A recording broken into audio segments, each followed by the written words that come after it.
You will hear a British university lecturer in music talking about concerts in an arts festival. First, you have some time to look at questions 31 to 40.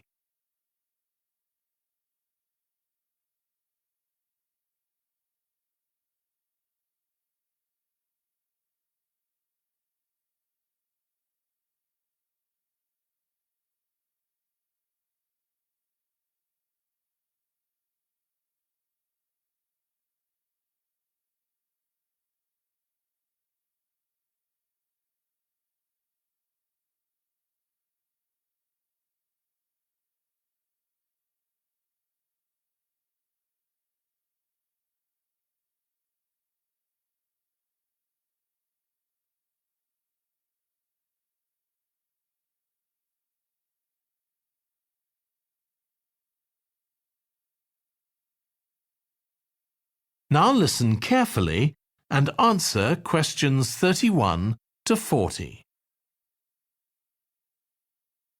As you all know, the university is planning an arts festival for later this year, and here in the music department, we've planned 3 concerts. These will be public performances, and the programme has just been finalised. The theme of the festival is links between the UK and Australia, and this is reflected in the music. Each concert will feature both British and Australian composers.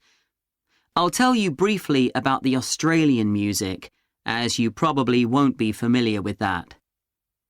The first concert will include music by Liza Lim, who was born in Perth, Western Australia, in 1966. As a child, Lim originally learned to play the piano, like so many children, and also the violin.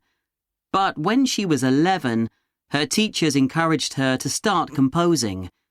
She found this was her real strength, and she studied and later taught composition, both in Australia and in other countries.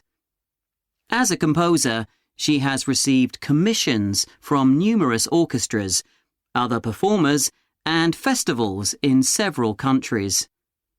Liza Lim's compositions are vibrant and full of energy, and she often explores Asian and Australian Aboriginal cultural sources, including the native instrument, the didgeridoo.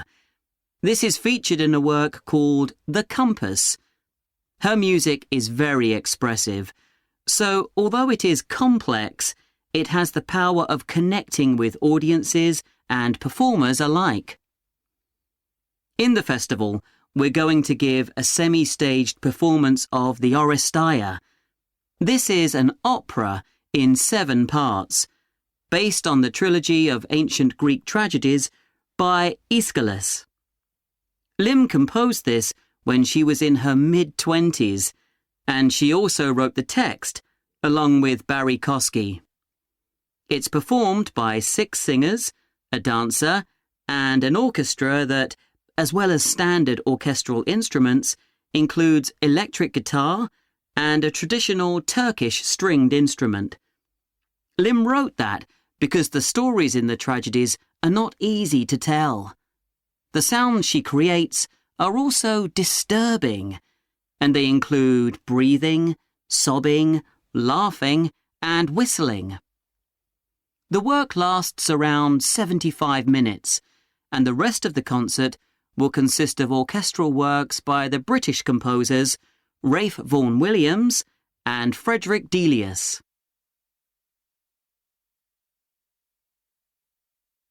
Moving on now to our second concert.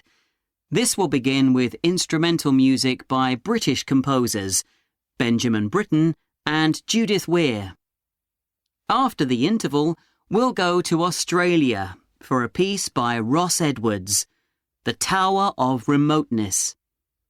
According to Edwards, the inspiration for this piece came from nature, when he was sitting alone in the dry bed of a creek, overshadowed by the leaves of palm trees, listening to the birds and insects. The Tower of Remoteness is scored for piano and clarinet. Edwards says he realised years after writing the piece that he had subconsciously modelled its opening phrase on a bird call. Ross Edwards was born in 1943 in Sydney, Australia, and studied at the Sydney Conservatorium of Music and the universities of Adelaide and Sydney. He's well known in Australia, and in fact, he's one of the country's most performed composers. He's written a wide range of music, from symphonies and concertos to some composed specifically for children. Edwards's music has been described as being deeply connected to Australia, and it can be regarded as a celebration of the diversity of cultures that Australia can be proud of. The last of the three Australian composers to be represented in our festival is Carl Vine. Born in 1954, Vine, like Liza Lim, comes from Perth, Western Australia. He took up the cornet at the age of 5, switching to the piano 5 years later. However, he went to university to study physics before changing to composition. After graduating, he moved to Sydney and worked as a freelance pianist and composer.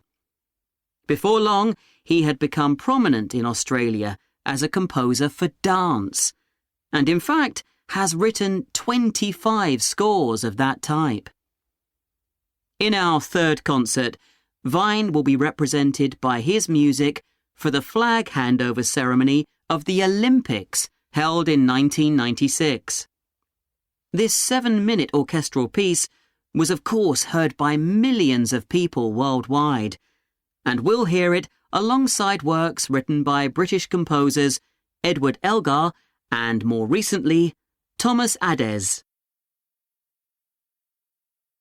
That is the end of Part 4. You now have 1 minute to check your answers to Part 4.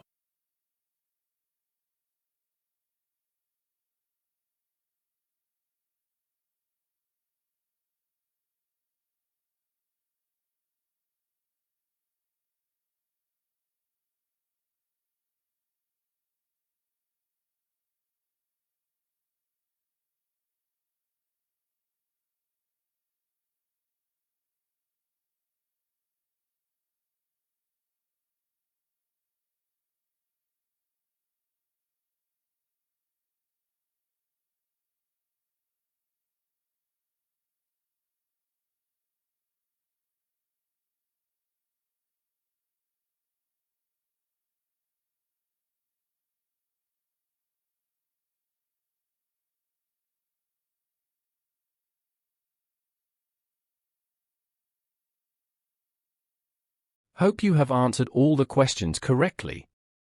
If you have any query, just ask in the comment section or contact us on the number given on the screen.